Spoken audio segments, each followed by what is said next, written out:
Hi మయా, hello, నమస్తే, అస్సలం అయికం, welcome back to the new vlog. మా ఈ వీడియోని ముక్కలేందే ముద్ద దిగదు అనుకునే వాళ్ళు పూర్తిగా చూడండి. అలాగే ఇంట్లో ఎవరైతే ఆడోళ్ళు మా వాడు చావు కొట్టేస్తున్నాడు, రోజు ఏదో ఒకటి నాన్ వెజ్ కావాలనుకుంటున్నాడు, అది ఇది అనుకుంటున్నారో వాళ్ళు కూడా ఈ వీడియోని పూర్తిగా చూడండి. చాలా మంచి రెసిపీ చేయబోతున్నాం. నేను కాదు, మా కలీం గడ్ చేయబోతున్నాడు. మొన్న నేను తిన్నాను అనమాట. మీకు ఒక వ్లాగ్లో కూడా చూపిస్తాను. మార్నింగ్ చూపించి ఇది ఇంకో రెసిపీ చేస్తానని చెప్పాను కదా, అదే కబాబులు. దాన్ని షాల్మీ కబాబు ఏదో అంటారు అనుకుంటా. చూద్దాం ఆ ప్రాసెస్ ఎలా ఉంటుంది ఏంటని చూపిస్తాను. టేస్ట్ అయితే అదిరిపోతుంది. ఈజీగా 1 వీక్ వరకు ఉండిద్ది అనమాట అది ఫ్రిడ్జ్లో పెట్టుకుంటే. అది ఎలా చేస్తారు ఏంటని చూపిస్తాను. వీడియో అయితే చాలా బాగుంటుంది. వీడియోలోకి వెళ్ళే ముందు లైక్ చేయడం మర్చిపోద్దు. ఏమాత్రం లేట్ చేయకుండా వీడియోలోకి వెళ్ళిపోతాం. చేయలేదు చాలా హైప్ ఇచ్చాను మా వాళ్ళకి. సూపర్ ఉంటుంది, సూపర్ చేస్తామని. నా పేరు నిలబెట్టాలి. మధ్యాహ్నం 1 గంటకే పప్పు, అది కాస్త పప్పు నీళ్ళు పేస్ట్ అయిపోయింది. ఏదో పప్పు ఏంటి మర్చిపోయాను. ముందు దానికి ఏం పప్పు అయిపోయింది. ఏం పప్పు ఇది? గన్నేరు పప్పు. అమ్మ చెప్పరా ఏం పప్పు? శనగపప్ప, పచ్చిశనగపప్ప, పచ్చిశనగపప్పుని ఇది కొంచెం చూస్తున్నారా, ఇలాగ నీళ్ళలో వేసి నానబెట్టాలన్నమాట. 1 గంట చాలు. మేము మధ్యాహ్నం చేద్దాం అనుకున్నాం బేసిక్గా. ఇప్పుడు నైట్ 2:30 అయింది. ఇప్పుడు చేస్తున్నాం ఈ వీడియో. అందుకని ఎక్కువసేపు నానబెట్టాం అనమాట. ఏం పర్లేదు, ఏం కాదు కదా, ఏం కాదు. పేస్ట్ అయిపోయింది. అయిపోతే పళ్ళు గొప్పకొచ్చుదా, అంత ఏమైంది. కానీ ఇంకా మొదలెడదాం. ఇది 1/2 కేజీ చికెన్ అనమాట, బోన్లెస్ పీసులు. మీరు కేవలం ఇది ఒకటే చూడండి, ఇవన్నీ చూడకండి అనమాట. ఈ బ్యాచులర్ రూమ్లు కాబట్టి అలానే ఉంటాయి. ఇప్పుడు ఇది బోన్లెస్ నీట్గా కడిగేసుకున్నాం. ఇదిగోండి, వీటిలోకి పచ్చిమిర్చి 1, 2, 3, 4, 5, 6 తీసుకున్నాడు. మనదేమో కరెక్ట్గా 1/2 KG boneless chicken. Next garam masala, ఈ మళ్ళీ పప్పులు, పచ్చనపప్పు నార్మల్ తీసుకున్నాడు. నెక్స్ట్ చాలా 5 యాలక్కాయలు తీసుకున్నాడు. ఈ పప్పు ఎంత తీసుకున్నామని మీకు డౌట్ వచ్చి ఉంటుంది. మన టీ గ్లాస్ ఉంటుంది కదా, టీ గ్లాస్లో రెండు టీ గ్లాసులు అనమాట, 2 టీ గ్లాసులు కప్పులు. ఇప్పుడు ఈ పప్పులు ఇందులో వేసేస్తున్నాం, కుక్కర్లో వేస్తున్నాం. నెక్స్ట్ ఈ పచ్చిమిర్చి నీటికి కడిగేసుకుని ఈ పచ్చిమిర్చి కూడా ఇందులో వేసేసాడు. ఈ పచ్చిమిర్చి అంటే పచ్చిశనగపప్పు నానబెట్టింది ఉంది కదా, అది కూడా కడిగేసేస్తాం. నెక్స్ట్ అందులో ఇప్పుడు కొంచెం గరం మసాలా వేస్తున్నాడు. ఎంత వేయాలి మావా? కొద్దిగా మన టేస్ట్ బట్టి చాలే. నెక్స్ట్ ఆ యాలక్కాయలు పైన తొక్క తీసేసి ఆ లోపల ఉంటాయి చూసారా, వాటిని మాత్రం ఇలాగ దంచుకోవచ్చే కొట్టాం పొడి కింద. ఇప్పుడు ఇవి కూడా ఇందులో వేసేయాలి, నీ సువాసన పోవడానికి ఇది. నెక్స్ట్ ఏం చేయాలి? కొద్దిగా ఉప్పు, దాంట్లోకి సరిపోయేంత ఉప్పు. నెక్స్ట్ కొంచెం పసుపు. నెక్స్ట్ అందులోకి మనకి ఎంత కారం కలితే అంత కారం. మా వాడు 1.5 స్పూన్ వేసాడు 1/2 కేజీకి. అందులోకి గ్లాస్ చూడండి ఎంత ఉందో, 3/, అందులో 30 కొలత నీళ్ళు. అది ఇలా చెప్పింది ఫాలో అయితే వంట ఇదైపోద్ది. కాబట్టి మీకు తెలిసిపోద్ది ఉండేటప్పుడు, అదే ఫాలో అవ్వండి, నేను చెప్పేది కాదు. ఇప్పుడు కూడా కొలతలతో చేయకూడదు మావా, ఉజ్జాయింపు వేసేయాలి. కొలతలతో చేసామంటే వీడియో కోసం నేను మామూలుగా వేసుకుంటాను. మావాడు వీడియో కోసం మీకు ఒక మాదిరి లెక్క చెప్పాడు. వేసి తర్వాత కుక్కర్ పెట్టాలన్నమాట. కుక్కర్కి మావాడు బెల్ట్ పెట్టకుండా పెట్టడానికి ట్రై చేశాడు, అని అవ్వలేదు. బెల్ట్ పెడుతున్నాం. పక్కన ఆంటీ దగ్గర ఉందిరా. ఆంటీకి ఎందుకు ఇచ్చారు విజులు? తీసుకురా వెళ్ళి. దొరికింది విజులు పెట్టేసాం. ఇండక్షన్ స్టవ్వే కాదు, నార్మల్ గ్యాస్ మీద కూడా చేసుకోవచ్చు. ఇప్పుడు ఏదో ఒకటి జరుగుతూనే ఉంటుంది. ఎప్పుడు ఏదో ఒకటి చేస్తావారా, ఏది పర్ఫెక్ట్ చెయ్యరా.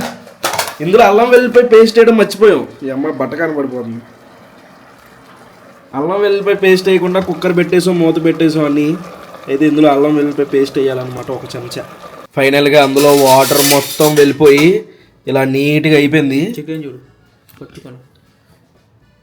ఇదిగోండి పల్లె చాలా మెత్తగా అయిపోయింది, చాలా మెత్తగా ఉంది. ఏం చేస్తున్నారా? మిర్చిలు తొక్క వేస్తాం, తొక్క అడ్డు తొక్క వద్ద తీసేస్తున్నాను. తొక్క గ్రైండ్ చేస్తా, ఇవి తీసి లోపల పాడదా అంటే వేద్దాం. లోపల గింజలు వేసేస్తావా? ఈ తొక్క దాంట్లో వచ్చి వండుకున్నప్పుడు. ఓకే తీసి కావాలంటే మీరు తొక్కలో కూడా వేసేసుకుని నొక్కేసుకోవచ్చు. ఇప్పుడు దీన్ని మా వాడు హలీం చేసేస్తున్నాడు అనమాట. హలీం చేస్తావరా? హలీం ప్రాసెస్ మామూలుగా అయితే మిక్సీలో వేసేసుకోవచ్చా? ఇవ్వకూడదు, దీంతోనే కొట్టాలా? దీంతోనే కొట్టాలి. ఇలా పప్పు గుర్తు తీసుకుని దాన్ని మెత్తగా దొరుకుకుంటున్నాడు. చాలా కష్టమే కొంచెం. ఇది నువ్వే చేసేది కాదు, అలీగడ్ చేస్తాడు చేరవాలి. ఇది అలాగో ఏ పని చేయట్లేదు, ఏదైనా చేయదు. చూసావా చాలా ఎక్స్ట్రా చేస్తున్నాడు. ఏమేమి వేసావు కలి? వీడియోలో చూసుకో ఏమేమి వేసాడో. కానీ చూస్తుంటేనే తినాలనిపించేస్తున్నారు నాకు. ఇప్పుడు కాదులే, కానీ టేస్ట్ మాత్రం సూపర్ ఉంటుంది. అది ఇది ఇది ఇది ఇది ఇది ఇది కరెక్ట్ ప్రాసెస్. అది బాదు అలా దబా దబా బాది నీట్గా. స్మెల్ వచ్చేస్తుంది ఆల్రెడీ, కబాబుల స్మెల్. పేస్ట్ కింద అయిపోయింది చూడండి మాయా, బెలగా పేస్ట్లో అయిపోయింది చూడండి మొత్తం. ఒకసారి ఆపడము. ఇదిగోండి కనబడుతుందా, ఇలా మెత్తగా పేస్ట్ కింద అయిపోయింది. ఇప్పుడు ఏం చేయాలి? ఇప్పుడు ఇందులో 2 ఎగ్స్ వేయాలి. పెంకులు కూడా వేసి పడదు. ఇప్పుడు 2 ఎగ్స్ వేసాం. ఇప్పుడు ఇందులో ఈ ఎగ్స్ వేసేసి మళ్ళీ కలిపేయాలి దీన్ని. దాంతో వద్దులే, చేతితో కలుపు. నెక్స్ట్ దాన్ని ఎగ్స్ వేసిన తర్వాత ఇలా నీట్గా కలిపేసేయాలి. చూడండి స్మెల్ మాత్రం భలే వస్తుందిలే, మామూలుగా రావట్లా. ఇప్పుడు దాన్ని ఒక 10 నిమిషాలు అలా పక్కన పెట్టేస్తే చల్లగా అయిపోద్ది. చల్లగా అయిపోయిన తర్వాత అదే కాసేపు మ్యారినేట్ అవ్వాలి. అలాగే అది వేడిగా ఉంది కదా, కొంచెం చల్లగా అయిపోద్ది. నెక్స్ట్ దాన్ని ఎలా ఆయిల్లో ఫ్రై చేయాలో చెప్తా.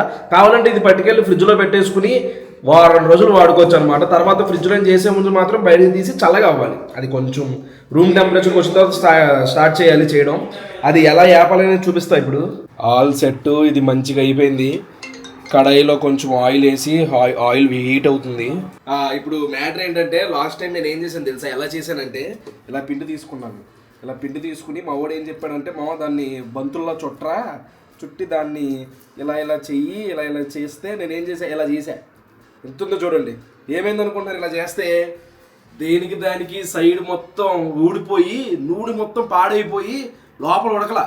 అప్పుడు మళ్ళీ వీడికి ఫోన్ చేస్తే ఎలా చేయాలో అడిగితే అప్పుడు ఏం చేశాడు, చిన్న చిన్న బౌల్స్ తీసుకోమావా, గట్టిగా పిసుకుతుంటే అందులో ఇచ్చి ఎదుకోండి ఇలా వాటర్ వస్తుంది చూసా, రావాలి బాగా పిసుకు. తర్వాత దాన్ని ఇలా ఇలా ఇలా వేలతో చెయ్యి. ఈ సైజే, దీనికన్నా మళ్ళీ పెద్ద సైజు ఉంటే సరిగ్గా ఉండట్లేదు, ఊడిపోతున్నాయి. ఈ సైజు చేసుకోమని చెప్పాడు.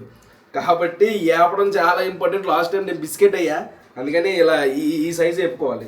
ఆయిల్ హీట్ అయిపోయింది. ఇప్పుడు ఇందులో ఒక్కొక్కటి వేసుకున్నాం. అలాగా అలాగే చేయగలిపోయింది. చిన్న మంట మీద మీద పడిందిరా.